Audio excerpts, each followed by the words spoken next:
Hi, Taras here. Welcome to another episode on Ocean State Aquatics Television in our running series, What is a Coral? A bold series where we take all the different corals you can see at our aquarium store, the trees, the rocks, the fungus-looking like things, chop them up into little families, digestible families so you can know the names, know what you're looking at when you come in here, know what questions to ask so that you can have the most success and get the most success out of your money. So today we're going to be talking about a really hardy, really charismatic, cool coral family. Today we're going to be talking about the Alcyoniidae. This is the leather coral family. So this includes your Cinellaria, your tree leathers. It includes some of the sarcophyton, like the toadstool leathers. It also includes the dead man's fingers leathers, and also the Cladelia, the regular finger leathers as well. These are often referred to as a pioneering reef species. So if a reef is in the state of early colonization, or if it's been destroyed, let's say through dynamite fishing, they will often see leather corals as the first emergence on the reef because they don't require a lot of calcareous skeletons to provide a little feedback for them. They just need water, and most importantly, they don't like having too much light, but they like getting big suspensions of zooplankton, bacteria, and they honestly do well with slightly elevated ranges of nutrients. So these corals not only occupy those early colonial reef sites, but they also occupy slightly clearer, less turbid areas of estuaries, and they also hang out in the backflows of reefs where sediment builds up naturally and there might be a little bit less light. So a couple interesting things to point out with this family. They have a very leathery exterior, which is why they're so resistant to high levels of flow and current. They don't break nearly as easily as, let's say, an Acropora does, but in the same regard, that's because of this waxy outer layer that they have, this cuticle, which sheds on a monthly, sometimes bi-monthly or biannual basis depending on the species and strain. It is often suggested that you have these in an area of moderate to high flow just to help with sloughing off that excess cuticle. Another thing that should be noted is that a wide variety of these corals produce toxic compounds and engage in chemical warfare, so it's very advised to run carbon to be able to mitigate toxic levels of these compounds from building up in your tank.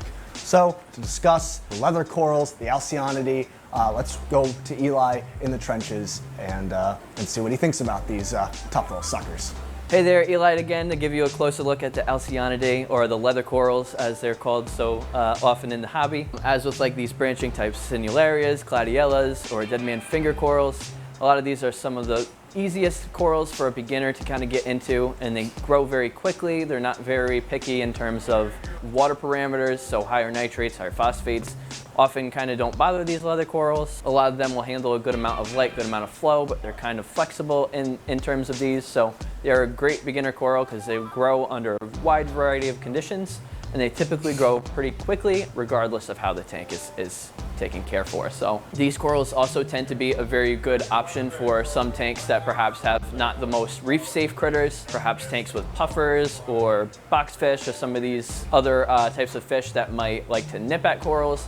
A lot of times don't do a ton of damage to the leather corals, and if they do, they generally grow a little bit more quickly to kind of get around some of this damage. So they do offer some growth, and they're a great coral to add to these tanks that might have them not most reef safe critters. As Taras had mentioned earlier, one thing to note with a lot of these leather corals is they do have a waxy cuticle, like this outer layer of tissue that they will shed a lot of times once a month, maybe a little bit less often than that. For the beginner leather coral keeper, it is one of those things that you should not be too concerned about. If your leather coral looks kind of closed up, maybe the polyps are all retracted and it looks a little glossy on the exterior, a lot of times that just means that this coral is shedding that outer layer of skin, and generally within a few days' time it will open back up and look just as nice as it did before. These corals tend to be very conducive for the aquaculture environment as well. They're very easy to cut. A lot of times can be cut with just a pair of scissors or a clean blade. The one thing that proves difficult with a lot of the leather corals is affixing them to a substrate, so a lot of times it is easiest just to cut some pieces of this coral, allow it to sit in a cup full of rubble stone or a cup full of plugs, and allow each individual piece enough time to kind of grab onto the substrate on their own. They don't usually take very well to just directly being glued to a piece of stone or a plug, so allowing them to grow onto the plug itself is probably the easiest way to get these individual pieces of coral. As Taras mentioned earlier, a lot of the leather corals do participate in like chemical warfare, so some of them will produce toxic compounds that they'll release on occasion to kind of try to fight for more space on the reef. With a tank that has a good amount of leather corals, it's always a good idea to run carbon in your filtration or other chemical medias like the Fritz Max Out, Fuzz Out to kind of remove some of these toxic chemicals from the water column. Another interesting characteristic about leather corals that's worth noting, in addition to shedding this cuticle, is their ability to actually shed portions of themselves and kind of frag themselves. As you see, this toadstool leather right here looks kind of funny. It's mostly closed up, the polyps are kind of retracted, but you can see there's a few pieces of the flesh of this coral that look like they're kind of just barely hanging on. It does appear that this coral is kind of trying to frag itself, so on occasion when they're shedding this cuticle, they might also just shed fragments of themselves, and this is kind of a mechanism for the coral to spread in the wild and form individual colonies. So it's just kind of interesting to see that this coral might frag itself in your aquarium, which might be a kind of an easy way to export pieces from your aquarium and maybe offer them to other hobbyists as frags. But if Danny could get a close-up at some point of this coral right here, you can see that this one seems like it was already even successful at kind of producing another little baby. And this little small piece right here should grow to be just as large as its parent as long as its conditions are met, and kind of be able to push for its own spot on the reef, which is kind of just a neat trait about these corals. But overall, these corals do make some of the best beginner corals, offer a lot of different shapes, a lot of different, a lot of movement for your aquarium, and they're not the pickiest, so they tend to be pretty rewarding for the beginner aquarist.